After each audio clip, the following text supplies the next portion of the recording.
Hello everyone, and welcome back to the extra part of Yoshi's Woolly World on the Nintendo Wii U. I am one well sheep yet again, and now that we have accomplished the world, we've saved all of the Yoshis, there is but one Yoshi missing from this very beautiful landscape. And just to demonstrate, we can't actually choose any of these normal colored Yoshis, because they've all been unlocked from beating the final boss.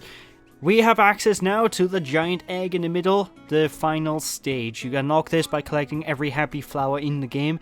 Welcome to the wonderful world of wool.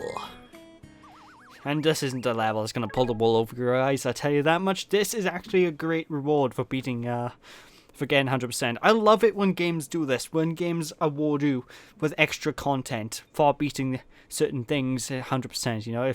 I love that as a great reward for doing good, but, I digress. Let's just get into this and let's just get on starting. And for the most part, this is actually a mismatch of a number of different level types we've been seeing throughout the course of the game. This is basically a mixture of every world, all put into one big level. And this is actually a really challenging level as well, if you don't know what you're doing, because it's, well, I say it's really challenging. There's only really one sequence in this stage where I actually had issues, but you know, it probably is the most challenging stage in the game, so it is something to be careful of if you're playing it for the first time.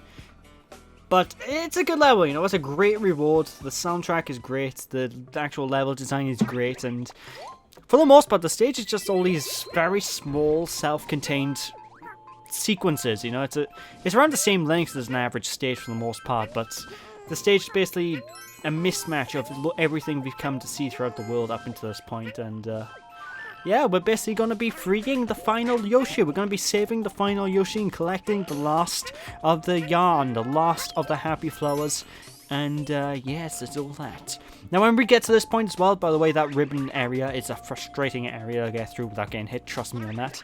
When we get by here, you're going to want to try and stock up a large number of wool pieces from this guy, because you're going to keep spitting off fireballs. Just eat up the spider balls.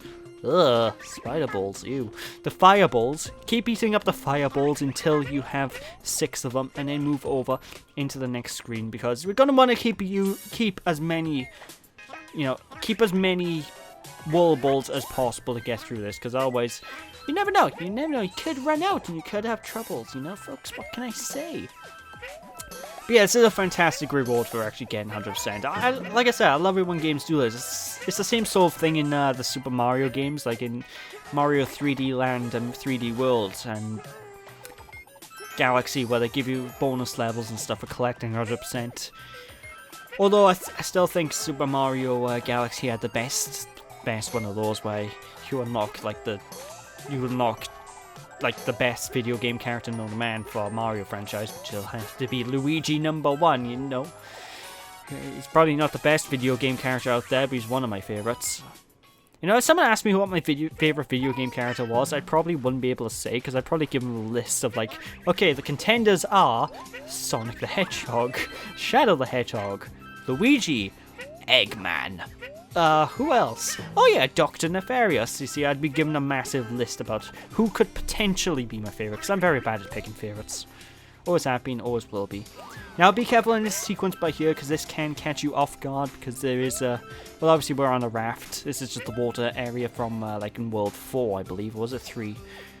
It's basically that again. Just deal with all these guys that come by. And be careful, because you can easily be bombarded by the giant fish. And that's no good. You don't want to be eaten by one of these things. What can I tell you?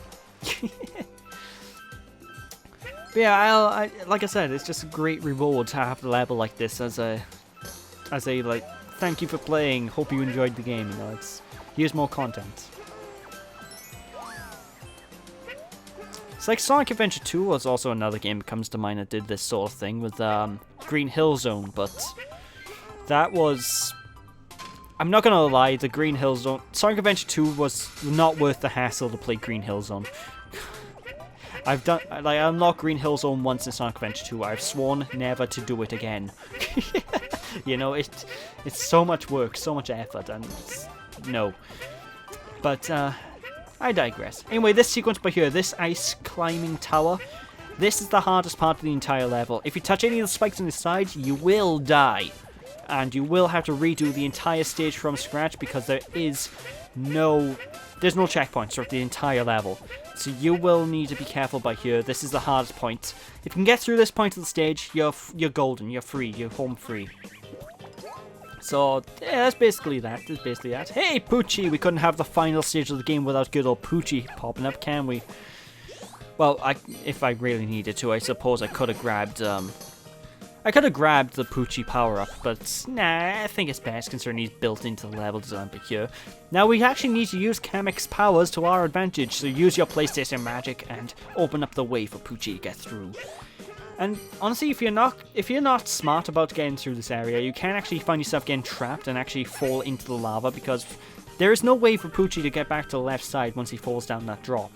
So what you want to do is actually be just a little careful so you don't accidentally go to the left side of that area yourself, because otherwise you will die probably and it will not be a great experience. But yeah, it's a pretty neat area, and with that, it's time to go away. I love that.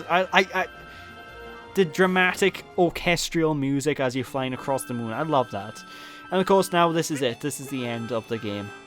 For realsies. This is the actual final part. So, you know, I love this tranquil music. You don't hear this type of music that much in games where it's really calm, it's really relaxing, and it's lovely to listen to.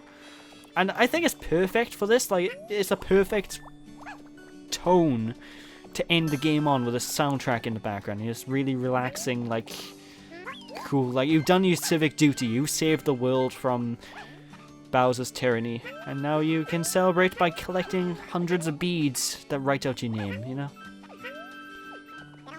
Basically, it's a nice little end game thing, you know. It's a really, really lovely level. It's adorable. It hits all the right spots, you know, for a final stage. Well, a final bonus stage, I should say. It's not actually a final stage, because that technically is Bowser's Castle. But there we are. With that last bead, we are done. We have finally completed Yoshi's Woolly World 100%. But wait, there's more! Don't worry, I'm not doing any more levels. It's just the rest of the stuff I gotta show is like bonus content that I haven't actually talked about.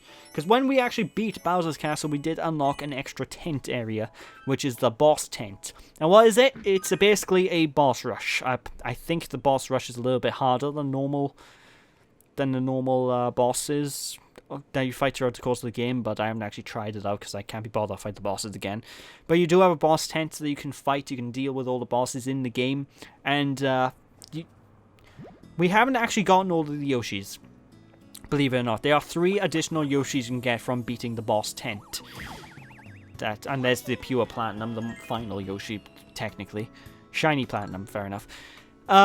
Basically, you beat the boss tent, and for every 3 rounds you win, you unlock a new Yoshi, and those are the final 3 Yoshis, so there's 9 rounds in total to deal with, and honestly, I'm not going to bother with it, because I can't be bothered to do it, but, you know, it's there, and if you guys want to play it yourself and try that out, well, buy the game. Don't be such scroungers. You can't get a full experience from a Let's Play. God. At least I don't think you can anyway. I've never been one for, and I never been one for a mentality of watch a Let's Play so I want to buy the game. I watch a Let's Play, and if I like the way the game looks, if I haven't got it already, then I will pick it up, you know, I'm like that. I don't, even with story-based games, like, say, Until Dawn, although I haven't bought that yet, that's in my plans, and even though the game doesn't look all that great, it's an interesting idea. But that's something else entirely. Anyway, there we go. Like I said, boss tent. You can deal with the bosses, fight each of the bosses, enough of them, and you will unlock a new Yoshi. And that's all she wrote, really. And that's it for this part, folks. That is it for the LP. We are done. We are completed. Thank God. So thank you all for watching. Hope you all enjoyed. Don't be sheepish, people. And I'll catch you all in another LP another time. Bye!